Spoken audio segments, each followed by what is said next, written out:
livre de Bereshit. Sefer Bereshit, c'est pourquoi un livre de Bereshit? Il est écrit Derech Eretz Kadma la Torah. Ça veut dire quoi? Le comportement d'un être humain est avant l'étude de la Torah. Parce que si quelqu'un, il étudie la Torah et son comportement n'est pas un comportement qu'il faut, on ne veut pas qu'il étudie la Torah. Quand on rentre dans l'étude de la Torah, il faut rentrer avec les bonnes midot. Et où on étudie de la Torah, comment se comporter, comment parler avec les femmes, comment avoir une famille, tout ça est enseigné dans le Bereshit. Alors chaque fois qu'on étudie le livre de Bereshit, ou bien Shmot, Vaikra, Bamidbar, Dvarim, on doit, c'est une façon d'étude, de faire sortir de la Torah un enseignement de quoi? De comportement. Si chaque semaine on étudie la Torah, on dit, ouais, je dois me comporter comme ça, c'est bien, j'ai bien compris ce que veut la Torah. Alors on a commencé ensemble la Bereshit, vous vous rappelez, et là, nous avons Toldot. Qu'est-ce qui se passe dans le livre, dans la paracha de Toldot? Une dame très gentille qui s'appelle Rivka dit à son mari, prie à Dieu que j'ai des enfants. Et quand elle a des enfants, elle pensait qu'elle avait un enfant bipolaire. Pourquoi bipolaire? Quand elle allait à côté d'un endroit de Avodah Zara, ça tapait des pieds. Et quand elle allait à côté d'un Beth Midrash, ça tapait des pieds.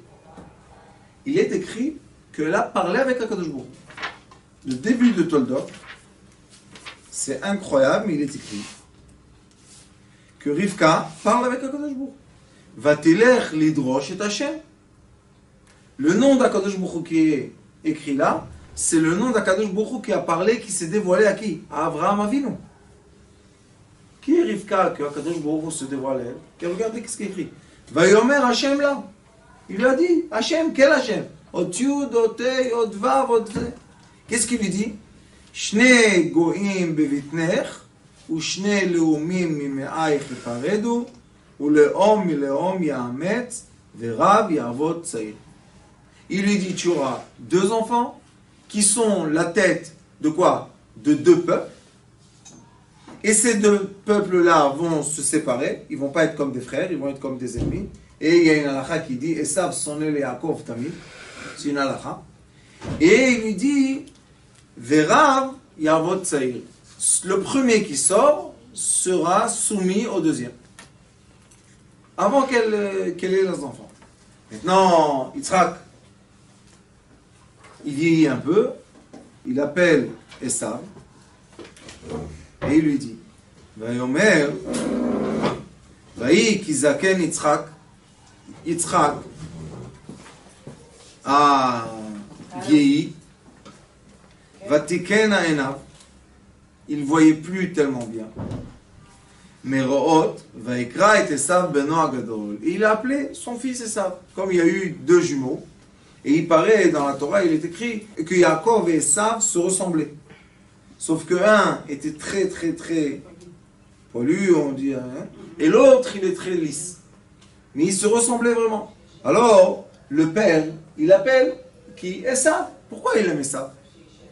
Vayomer elav beni, vayomer elav hineni. Il a dit, mon fils, tu es là? Comme il ne voyait pas tellement bien, il a dit, oui, je suis là. Vayomer hinena zakanti. Voilà, maintenant, je suis âgé. Le yadati ormoti. Je ne sais pas quand est-ce que je pars. La question qui se pose est, pourquoi Yitzhak dit ça? Et après 22 ans, il est encore avec Yaakov, qui est parti de chez lui. Et Yaakov revient en terre d'Israël, dans la paracha de la semaine prochaine. Et c'est après 22 ans qu'il a travaillé pour Rachel, pour Léa et pour le troupeau. Et après encore, il vit en Eretz Israël. Et seulement après, ils vont au Hachem, c'est la Torah Yitzhak. Alors, pourquoi Yitzhak maintenant il dit, je ne sais pas qu'est-ce qui se passe avec moi?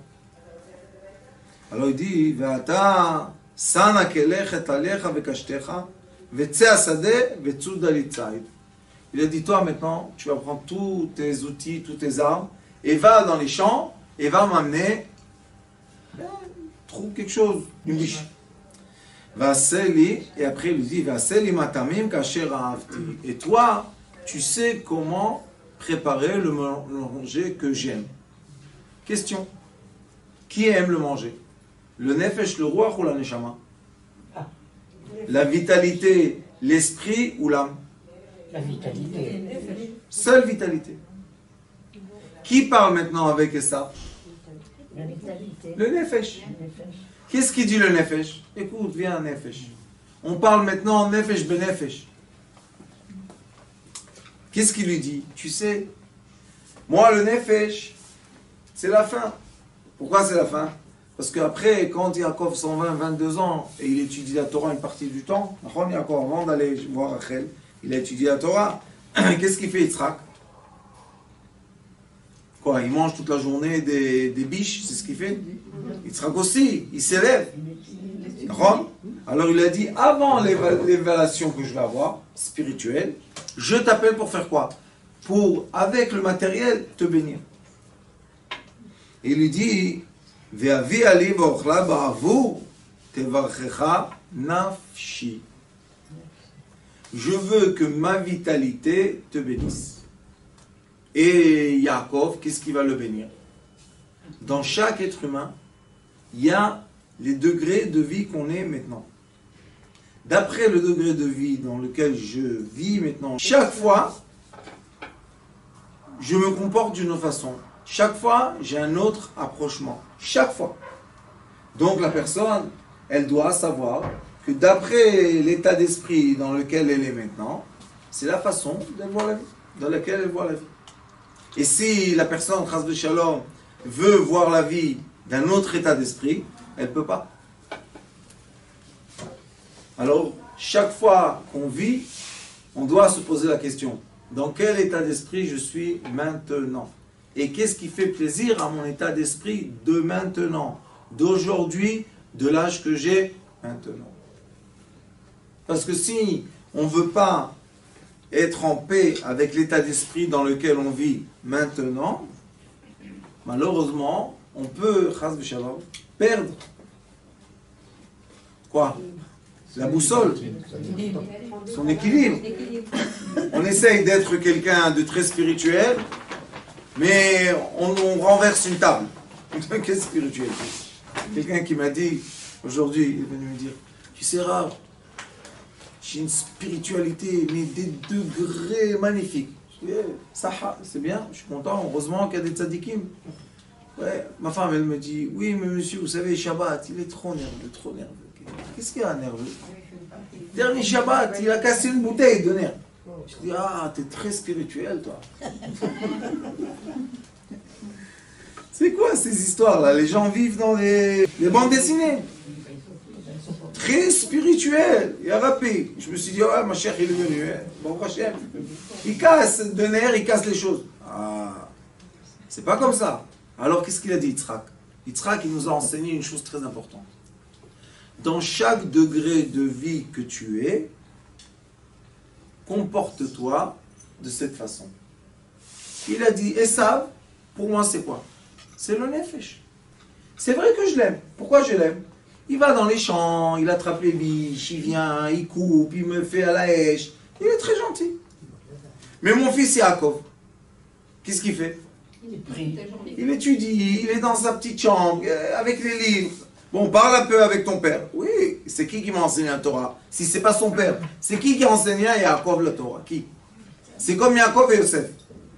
Yosef, toute l'intelligence qu'il a eue depuis l'âge de 17 ans, jusqu'à quand il est décédé, c'est tout de son père. Alors, qui lui a donné la sagesse? Son père. Ah, pourquoi il a laissé les frères? On va voir la semaine prochaine. Ah, ça commence Yosef. On va voir comment une personne, combien il a encaissé ce Yosef-là, et une fois, il n'a pas ouvert sa bouche. Une fois. Question. Qui était plus fort, Yaakov ou Eliphaz, le fils de Esav? Alors pourquoi Yaakov n'a pas tué Eliphaz? Quand il est venu lui prendre, le tuer, qu'est-ce qu'il a dit Esav, son père? Tue ton oncle. Qu'est-ce qu'il a répondu, comme c'était son maître? Yaakov était le maître de Eliphaz. Il a dit, tu sais, quelqu'un qui est pauvre, qui a tout perdu, c'est comme un mort. Alors prends tout ce que mon père m'a donné. Et dis à ton frère, voilà, je l'ai tué.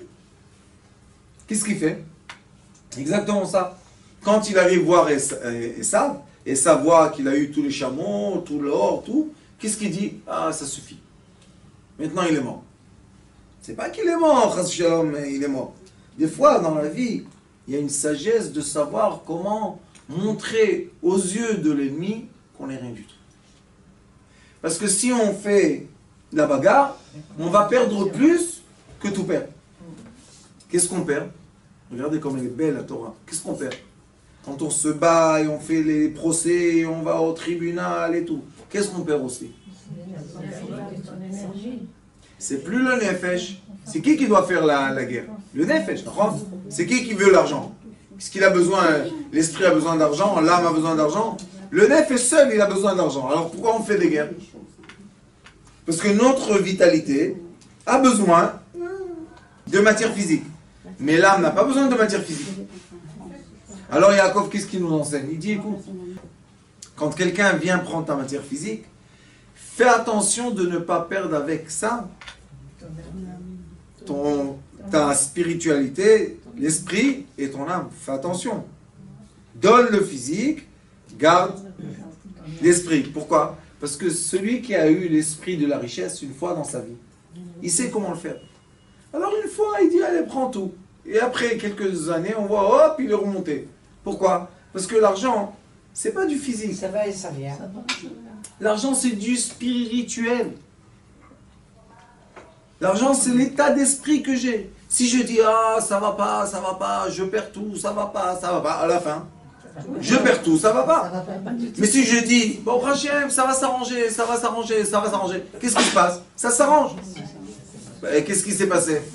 C'est que l'état d'esprit de l'être humain a été malheureusement atteint. Alors dans la vie, rien du tout.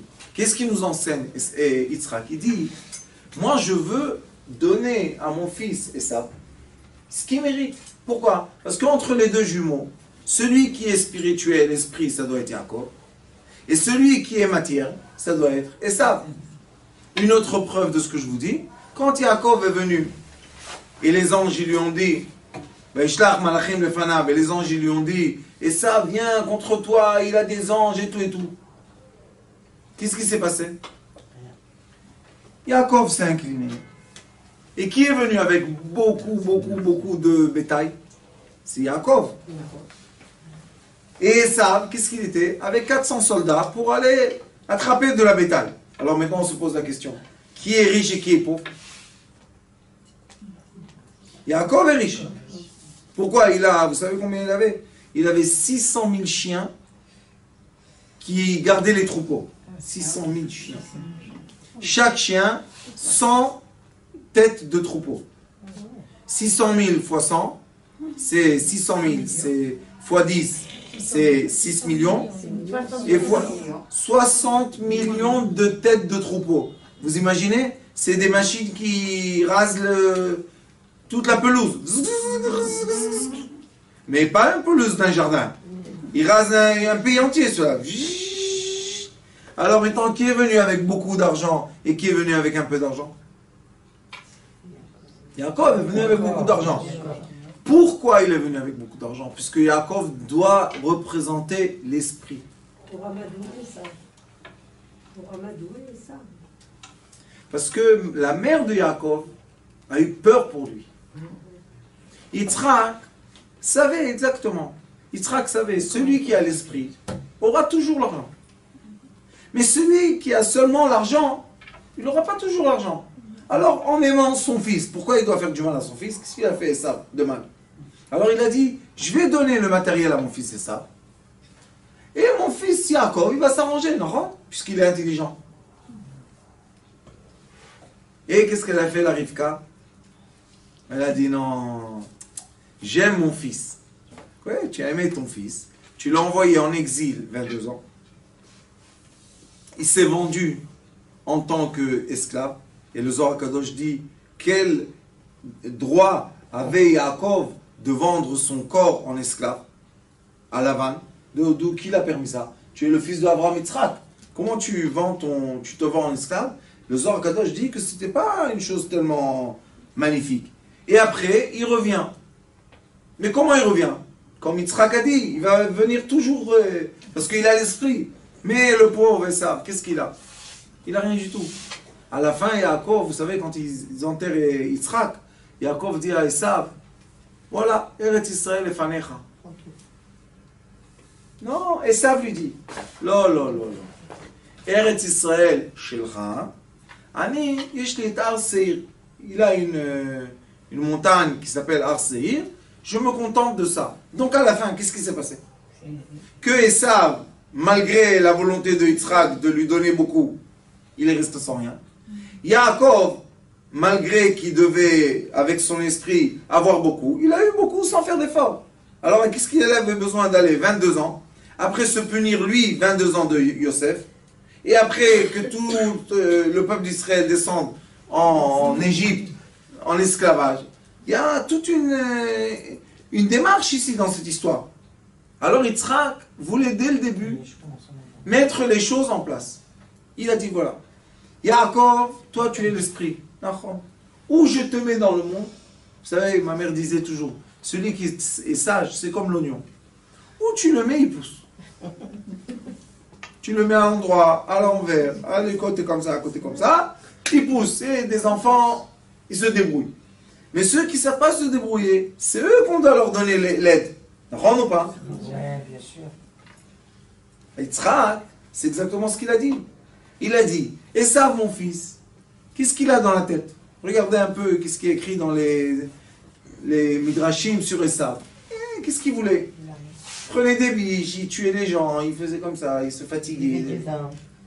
Qu'est-ce qu'il faisait lui? Rien du tout.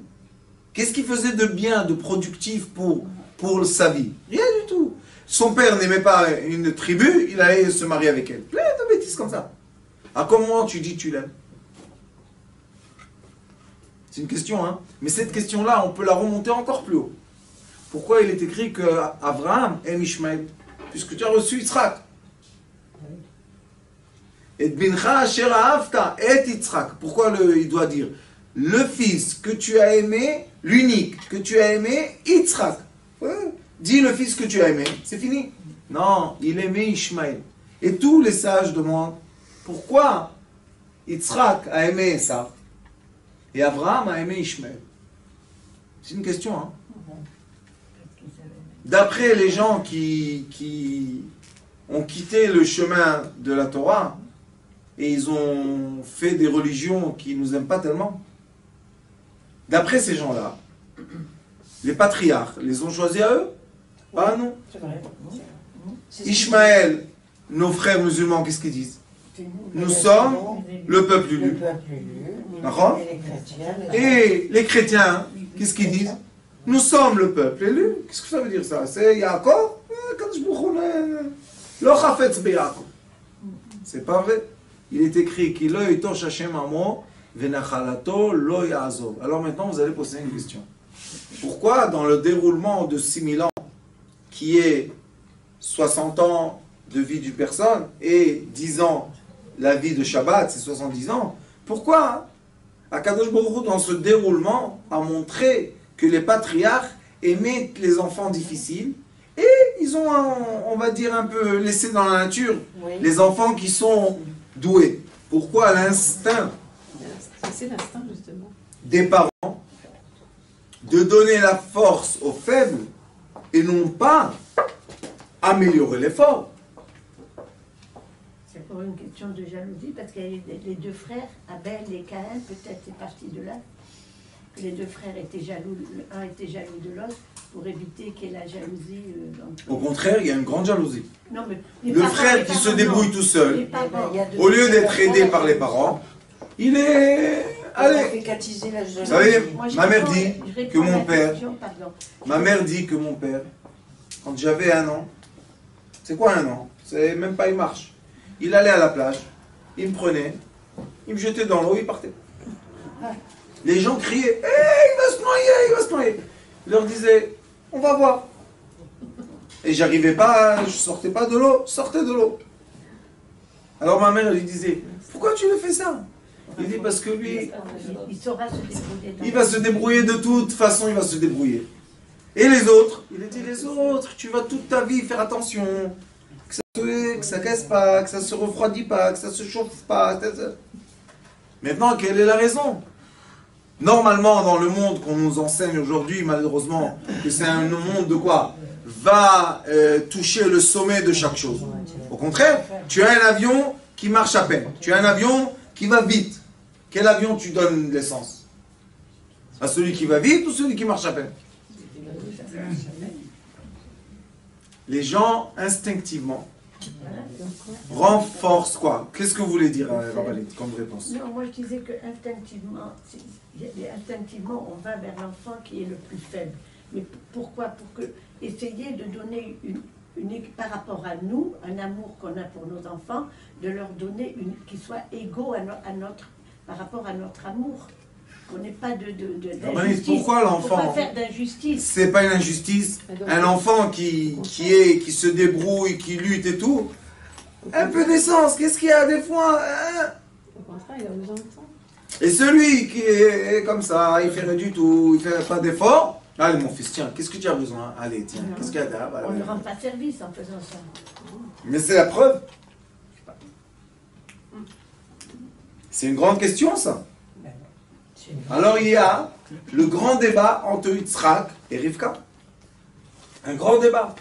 Yitzhak ohev et Esav et Rivka ohev et Yaakov. C'est ça qui est gênant. Mais c'est comme ça la vie, qu'est-ce qu'on va faire? Mais oui, bien sûr. Il y a toujours un enfant préféré et il y a toujours un petit mouton noir là que personne ne sait comment il est rentré tuer. De quelle fenêtre il est rentré, il s'est fait filer. Hein? On veut crier sur qui on crie? Sur le petit mouton noir. Qu'est-ce qu'il t'a fait celui-là? Peins-lui les cheveux, laisse-le tranquille. Question 1. Rends-le blond. Rends-le blond. La réponse est très simple. La réponse est que ceux qui sont faibles, ils n'ont pas les gènes de continuation. C'est pour ça que Ishmaël a quitté la voie de son père. Esav a quitté la voie de son père. Qui reste? Toujours les forts. Les caractères, les forts caractères, ceux qui restent. Pourquoi? Parce que eux, ils restent fidèles à leurs parents qui leur ont rien donné. Parce que quand tu reçois, malheureusement, achalta, savata, ba'ateta. Un qui reçoit trop, à la fin, qu'est-ce qu'il fait? Il rejette. Maintenant, quelle est la logique du rejet? Vous savez? La logique du rejet est l'amour de l'indépendance. Chaque être humain veut être indépendant. Maintenant, quand celui qui veut être indépendant, on l'a aidé tout le temps, qu'est-ce qu'il fait? Il renie celui qui l'a aidé. C'est logique. Même Pourquoi? Si c'est les parents. Même si c'est les parents. Surtout si c'est les parents. Il les jette. Pourquoi il les jette? Eux, personne ne m'a aidé. C'est moi qui a tout fait tout seul. Oui, peut-être. Mais ça, hein, il quitte la voie. Vous comprenez? Il y a une route, une vraie route, et il y en a qui quittent la route tout le temps. C'est quoi ceux qui veulent nous faire le plus de mal dans notre vie? Des frères et sœurs à nous. Les gens qui peuvent se déchirer le plus dur dans les tribunaux, c'est toujours des frères et sœurs. Pourquoi? Pourquoi ils se déchirent comme ça? Parce qu'ils veulent prouver aux parents qui est le meilleur. Alors c'est pour ça qu'on a des gens qui quittent la voie des parents et des gens qui gardent la voie des parents. Qui va vouloir plaire le plus à ses parents? Celui qui n'a rien reçu. Celui qui n'a rien reçu, toujours il se dit dans lui-même, je vous parle maintenant dans l'intérieur de lui-même, qu'est-ce qu'il se dit? Pourquoi je ne leur plais pas? Je veux plaire, je veux plaire, je veux plaire. Alors il essaye de quoi? De réserver l'amour de ses parents. Je vais vous dire ça encore plus dans le couple. Dans le couple, il y a toujours un qui veut faire du bien à l'autre. Que l'autre reconnaisse le bien qu'il fait. Toujours dans tous les couples. Des fois c'est la femme, des fois c'est l'homme. Mais c'est qui a la résistance de vie? Celui qui a toujours voulu donner. C'est lui qui est le plus faible des deux. C'est celui qui reçoit. Alors on dit, je ne veux pas, comment dire, mais des fois on voit que celui qui a pris sur lui, c'est toujours celui qui a donné. Pourquoi il prend sur lui? Parce qu'il dit, malheur, chas v'shalom, que celui que j'ai donné à lui, lui prend sur lui. Il ne va pas réussir à résister. Alors je prends sur moi. Ça, hein, c'est un amour qui préserve quoi? L'ADN. C'est un amour tellement profond, tellement vrai. Et ça, c'est qui? C'est les enfants Yaakov. C'est l'enfant qui n'a pas été gâté par son père. Il n'a pas été gâté. Et qu'est-ce qu'il voulait toute sa vie? Il voulait que son père l'aime, que son père... Regardez, lui, pour recevoir la bracha, il doit se déguiser. Il doit prendre l'habit de son frère pour se... Et il dit à sa mère, mais il va me maudire. Et pourquoi il fait ça, son père? Écoutez, je vais vous expliquer encore une fois. Parce que le père et la mère savent intérieurement quand est-ce qu'ils ont un enfant qui peut transmettre l'ADN et quand est-ce qu'ils ont un enfant qui ne va pas transmettre l'ADN. Il va quitter. Vous savez, le peuple d'Israël, on fait une petite parenthèse. On est un des peuples les plus anciens. Un des peuples. Ceux qui disent qu'on est le peuple le plus ancien, ça suffit de nous casser la tête avec des bêtises. Abraham Avinu n'était pas le premier homme. Il y avait avant lui, il y avait à côté de lui, il y avait autour de lui. Mais c'est notre patriarche. On est les premiers enfants d'Abraham Avinu. Les Ishmaéliens, ils ont notre âge, puisque Ishmaël était le frère de Yitzhak. Alors, c'est pas ça l'histoire. On est un peuple petit, mais très très dur. Mais Rabbanit, écoutez, on est combien aujourd'hui dans le monde? Aujourd'hui, présent? 14 millions. À peu près. À peu près 14 millions. Quel âge on a? 4 000 ans? À peu près 4 000 ans? Combien de musulmans il y a dans le monde, vous savez? Il y a à peu près 2 milliards. Nous sommes les frères de Ishmaël. Les Chinois, ils sont combien? 1,5 milliard. Les Hindous, 1,2 milliard. Les gens de l'Afrique, Baruch Hashem, vous ne savez pas ce qui se passe en Afrique. Mais il y a bientôt 1 milliard de gens en Afrique. Vous savez ils datent d'où, ceux-là? Cham, Shem, Vefet. Shem. Shem, ça date depuis Noach. C'est 10 générations avant Abraham Avinu. Ils sont 1 milliard à peu près. Alors nous, on date à peu près de la même génération. Pourquoi on n'est pas 1 milliard de juifs? Quand on a une pomme, et on a un grain de la pomme. Si on prend le volume d'une pomme et le volume d'un grain d'une pomme, quelle est la différence entre eux? Des milliers de fois. Quelle est la différence entre le grain Israël et le monde?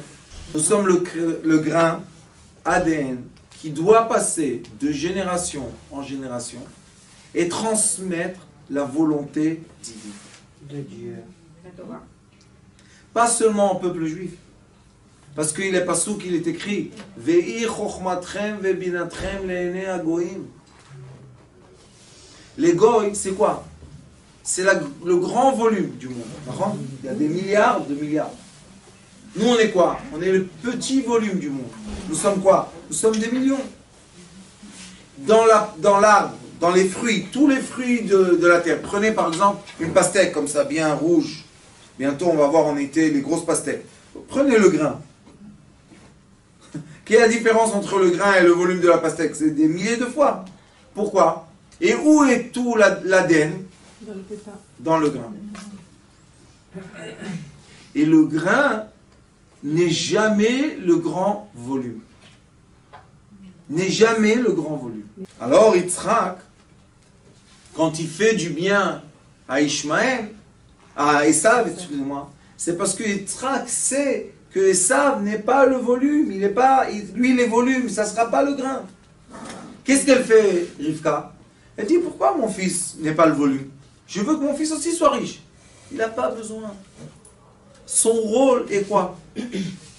Transmettre l'ADN spirituel et non pas venir avec les troupeaux et avec les masses et avec... Il est écrit dans le Midrash que Yaakov, pendant 22 ans, quand il était chez Lavan, il étudiait la Torah. Alors comment tout ça, le troupeau, les chiens, les trucs, comment ça s'est multiplié? Parce qu'il a eu une volonté, une fois, de ne pas partir de Lavan pauvre. Vous vous rappelez qu'il a eu le rêve, la semaine prochaine, il a le rêve.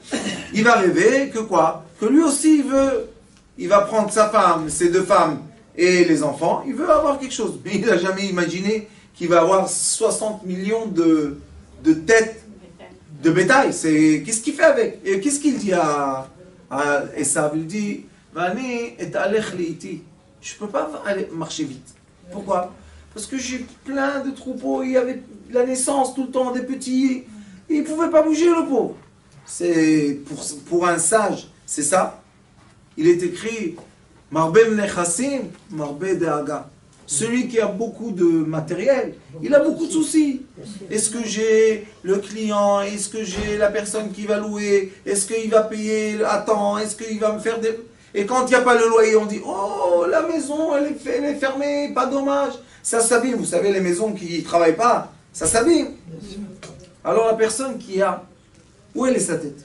Le Zohar HaKadosh, il dit, dans chaque endroit que tu as du matériel, une partie de ta vitalité est là-bas. Parce que c'est toi, l'esprit, qui fait nourrir ta vitalité. Alors imaginez-vous quelqu'un qui veut étudier comme il faut, et il a de la vitalité partout, le pauvre. Comment il vit? Rahmanou. Alors c'est quoi la vraie bracha d'un sage? Ishtam, Yeshevu Ali. Assis-toi dans ta petite chambre, étudie la Torah. Et c'est tout. Ah, quand même, le sage, qu'est-ce qu'il veut faire? Il veut diffuser sa Torah, non? Diffuser la lumière. C'est quoi son rôle, on dit?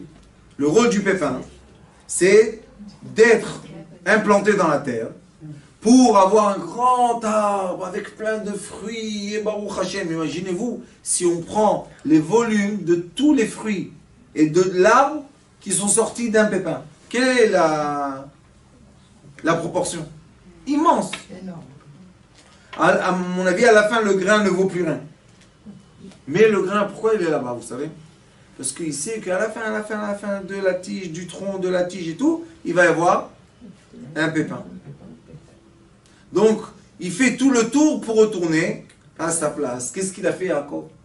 Il a fait tout le tour, de pauvre et tout. Il s'est gonflé, pour à la fin que Yaakov dit à Yosef les mêmes paroles de son père. Quand il appelle Ephraim ou Ménaché, qu'est-ce qu'il lui dit? Voilà, je monte dans mon lit, je vais mourir, je veux bénir tes enfants. Et qu'est-ce qu'il fait aussi, lui? Hop, il croise les mains. Donc lui aussi, il ressent qu'il y en a un qui va faire transmettre le message et l'autre va faire transmettre le volume. Et ça, dans cette semaine, quand on étudie Asher Ha'av, l'amour qu'on doit donner, eh bien oui, chaque être humain, ou chaque société, ou chaque groupe, ou chaque association, c'est toujours des volumes qui entourent un grain.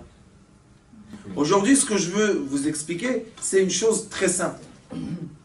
C'est que toujours le volume protège le grain. Regardez, on a allumé une bougie. C'est quoi la vérité d'une bougie? C'est rien du tout. Voilà, je passe dans ma main, rien du tout. C'est quoi? C'est de l'herbe. Qu'est-ce qui tient l'herbe? Regardez la bougie. Qu'est-ce qui tient l'herbe? Qu'est-ce qui permet à l'air de vivre? Le volume. Quelle sorte de volume? Du plus fin, qui est la mèche, au milieu, qui est toujours ou la cire, ou l'huile d'olive, le rachou, jusqu'au plus épais, qui est le dur. Je ne peux pas passer avec mon doigt le dur. Mais regardez, le feu, je passe mon doigt. Donc, qui est le volume et qui est le grain? Pourquoi on allume une bougie? C'est quoi Le grain, c'est la mèche. La flamme. Pourquoi on allume une bougie? Pour éclairer la chambre, d'accord? Mais tu ne peux pas éclairer la chambre s'il n'y a pas une épaisseur qui protège la flamme. Alors dit le nom Elimelech, je reviens à ce que je vous ai dit tout à l'heure, il dit quand la Neshama descend, qu'est-ce qu'elle demande qui descend avec elle? L'épaisseur, le volume. Pas seulement le corps physique, les amis qu'il a autour de lui, les élèves qu'il a autour de lui, les gens qui le soutiennent. Qu'est-ce que veut la mèche? Tout revient. Il y a un environnement. Dès que la mèche éclaire le matériel devient important comme la mèche. Et ça, c'est la valeur que donne le tzaddik à tous ceux qui sont autour de lui. Et non pas, chas v'shalom, dévaloriser les gens qui ne sont pas comme toi. Si eux n'acceptent pas d'être quoi autour de toi pour faire quoi? Pour protéger, que tu puisses illuminer, alors tu ne peux pas illuminer. D'accord? Prenez une mèche toute seule, allumez-la, elle s'éteint. Mais mettez à côté d'une mèche de l'huile d'olive, mettez un récipient fort, protégez la mèche, elle peut illuminer une chambre entière. D'accord? Et ça, c'est le secret, le grand secret de cette semaine. Nos parents, les patriarches, Abraham et Yitzhak, ils savaient que l'essentiel a besoin de volume autour de lui. Comme la tête a besoin de tout le corps. Parce que s'il n'y a pas de corps, qu'est-ce qu'on a besoin d'une tête? Mais le corps sans la tête, c'est rien du tout. Donc, ce qu'ils voulaient faire, nos patriarches, c'est quoi? Unir l'union entre quoi? Entre le matériel, le volume, le solide et la lumière. Et quand le matériel est autour de la lumière, ensemble, dit le nom Elimelech, ça illumine. Si vous regardez dans la bougie, la cire qui est autour de la mèche et même le récipient qui est dur, il illumine. Tout le monde illumine. C'est magnifique. Quand tout le monde illumine, ça veut dire qu'il y a l'amour entre tout le monde. Et c'est pour ça qu'il est écrit ici Ka'asher ha'av. Ka'asher ha'avti. Le mot amour n'arrête pas de se répéter dans toute cette paracha. Pourquoi tu dois répéter le mot amour? Parce que amour, ahava c'est echad. Echad c'est 13. Union. Quand on est tous unis, et on est tous autour l'un des autres, et chacun fait son rôle. Parce qu'avoir une flamme qui n'arrive pas à rester, qu'est-ce qu'on a besoin de cette flamme?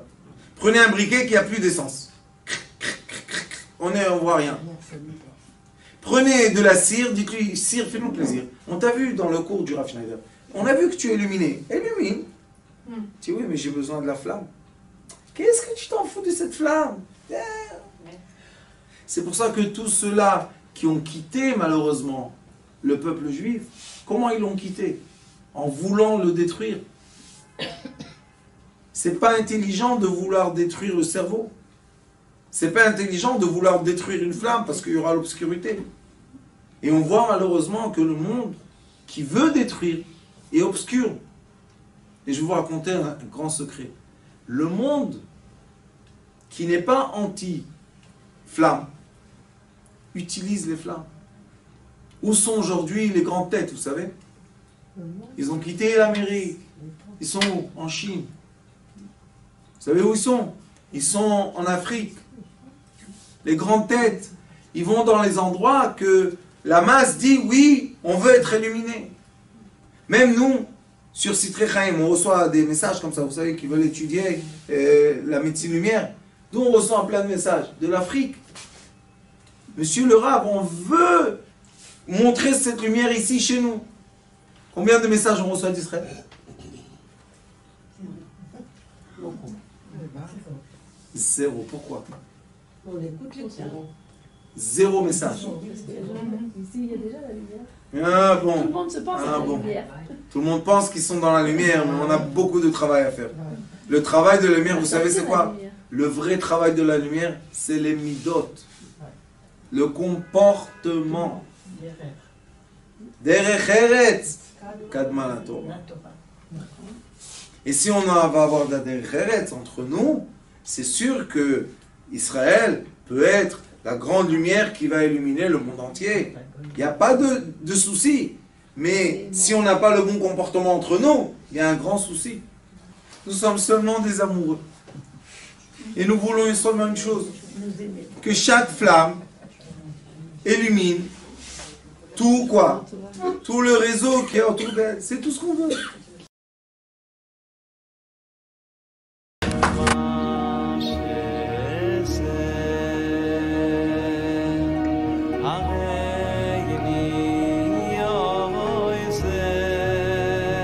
הוא היה אומר לי, בבית שלי יש מלאכים, לא רוצה לצאת מהבית.